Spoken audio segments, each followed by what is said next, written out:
What's going on? Matt Savoca here from Awesemo.com, bringing you the Week 16 Thursday Night Football FanDuel Contenders video. This is San Francisco versus Tennessee, two playoff teams, a 44.5 point total. Already seeing that move down to 44 in some places. 3.5 point spread in favor of the 49ers right now. But before we get into this one, go ahead and like this video, subscribe to the channel so that you always know when we're going live. You guys know what to do. And if you could give me, Matt Savoca, a follow on Twitter at Draftaholic, that's always much appreciated as well. We'd also like to thank our presenting sponsor, No House Advantage. No House Advantage is offering player props contests for all major sports, and if you use promo code Awesemo, you can get a first match deposit bonus of up to $25. Go ahead and download it on the App Store or on Google Play, or just go to nohouseadvantage.com, use that promo code Awesemo, and get started today. Okay, guys, on the screen here, you will see my 10 through 6 in my top plays this week. Very, very interesting optimal lineup percentages here on FanDuel. We'll get into it as we go further down the list. But number 10 is kicker Randy Bullock for the Tennessee Titans, a team that we don't know the injury status of their key offensive players. So why not just pick the kicker here? A pretty solid floor in the optimal lineup, over 21% of the time. And then Brandon Ayuk, the third on the team's receiving totem pole in San Francisco behind Deebo Samuel and George Kittle, but could easily catch a touchdown here against a Tennessee passing defense that isn't all that solid. Then there's the other kicker, Robbie Gould, at number 8 here in the optimal lineup, 22% of the time. Yeah, you can play kickers on teams that are favored by a field goal or more, so why not play Robbie Gould? It's really that simple. And then number 7 is A.J. Brown. If A.J. Brown is activated for this game, then he's probably in the optimal lineup a third of the time or more. But if he's out, of course, he has 0% chance of being in the optimal lineup, which is why right now he has just a 23% chance. We're hedging our bets a little bit. Still, A.J. Brown, a high-quality player who has already been designated to return from injured reserve. And then at number 6, it's D'Onta Foreman, the de facto number 1 running back for the Tennessee Titans, received 59% of the team's running back rush attempts last week and had over 100 rushing yards. But still, just a 9.8 median fantasy projection here at 11.5K salary. We need touchdowns for him to hit at that salary, and that's why he's not looking that great. Over 25 fantasy points in just 2.6% of our simulations. He does not crack the top 5.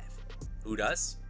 Let's watch and find out. At number 5, it's Eli Mitchell. And Eli Mitchell is another player in this matchup who we are unsure as we get into Thursday here, whether he is going to be activated in time to play in this game.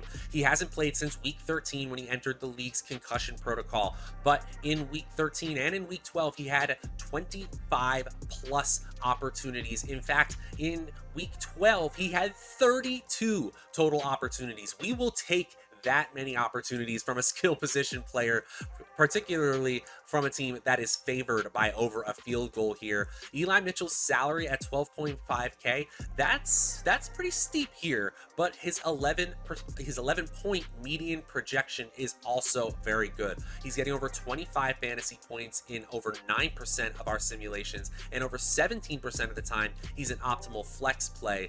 He is part of this San Francisco offense, which now ranks 3rd in PFF's offensive grades. Eli Mitchell is in the optimal lineup a quarter of the time right now. At number 4, it's George Kittle, and George Kittle is just a complete and total monster. Came back down to earth with 93 yards receiving last week, and you only say that because he had 181 and 151 yards receiving in the games before that. How does 425 receiving yards from a tight end in 3 games sound to you? That's what George Kittle has going for him right now. The game script should be fine. The Tennessee defense has been susceptible to opposing receiving cores, which is why we are seeing George Kittle get over 25 fantasy points in over 18% of our simulations. Even at 13K in salary, he is the optimal MVP play 8% of the time. This is a great spot for Kittle, the yak monster that he is. Easily could catch a touchdown here. He didn't catch one last week, but had one the week before that and the week before that.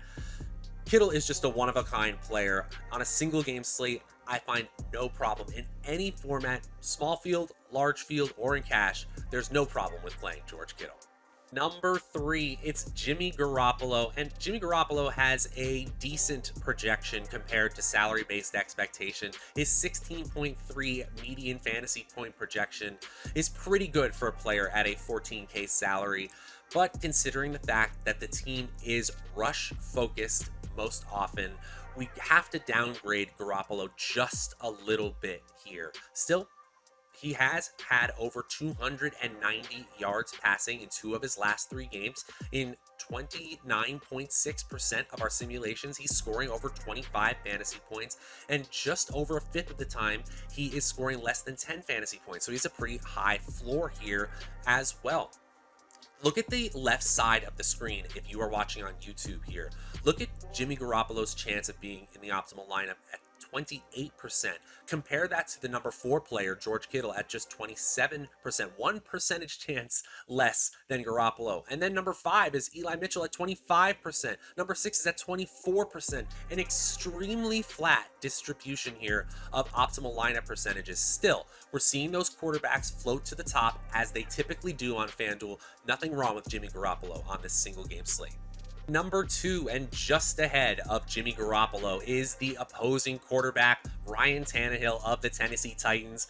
Got into the end zone as a rusher last week. He's prone to do that sometimes, and that's why we're seeing a solid ceiling score here. At 30% of our simulations, he's getting over 25 fantasy points, and while he's leading the number 15th ranked offense via PFF's offensive grades here, and the San Francisco defense is ranked top 10 in those same PFF grades, Tannehill really looks solid when you look at a larger sample. Since he's taken over as the starter since 2019, Ryan Tannehill's advanced metrics like expected points added per play or completion percentage over expected are among the best quarterbacks in the NFL, around players like Patrick Mahomes and Aaron Rodgers. So if he gets players like AJ Brown or Julio Jones back in the lineup here, why not have Tannehill score at more than 15.9 fantasy points, his median projection right now? I would really like him if Brown and Jones are both in the lineup here, but regardless of their injury status on Thursday night, you can definitely play Tannehill, who's showing up in the optimal lineup 28% of the time and nearly comes in at that number 1 spot. Right, before I get into my final play, my number 1 play on FanDuel for this Week 16 Thursday Night Football slate, just want to remind you guys, go ahead and like this video, subscribe to the channel so that you always know when we're going live. You guys know what to do. And if you could give me, Matt Savoca, a follow on Twitter, that would be much appreciated as well. We'd also like to thank our presenting sponsor, No House Advantage, one more time here. Go ahead and get it at the App Store or on Google Play, or just go to nohouseadvantage.com and sign up using that promo code Awesemo to get a first match deposit bonus up to $25. Okay, guys, here is my number 1 play on FanDuel for Thursday Night Football. Number 1 by a hair, and I do mean by a hair. It's Deebo Samuel, one of the most electrifying players in the NFL. The only player who really has anything to say about who is more electrifying is maybe George Kittle on his own team here. And you got to give credit to San Francisco. They do not care how they get the ball into Deebo Samuel's hands, whether it's near the line of scrimmage, a deep pass downfield, or even behind the line of scrimmage as a rusher. In his last 3 games played, Deebo Samuel has had 10 more rushes than any other wide receiver, and he's averaging an insane 6.6 yards per carry. He's outside the top 20 receivers in total receptions, but somehow inside the top 10 receivers in receiving yards. That's a riddle. That's amazing. He is over 25 fantasy points in this game 24% of the time. And while there is some volatility, I mean, he is a wide receiver after all, he has a 4 out of 5 chance, an 80% chance of scoring more than 10 fantasy points. He's the optimal MVP 9% of the time, an optimal flex play another 19% of the time. And yes, he may be essentially tied with Tannehill and Garoppolo. When you get to those decimal points, Deebo Samuel is in the optimal lineup more often than any other player. All right, folks, that's going to do it for this Week 16 Thursday Night Football FanDuel edition of the Contenders video. If you are looking for the DraftKings version of this video, it's around here somewhere on the channel. Go check it out. We will be back on Saturday for the special Saturday edition of the Contenders video. Until then, I'm Matt Savoca from Awesemo.com. We will talk to you guys next time.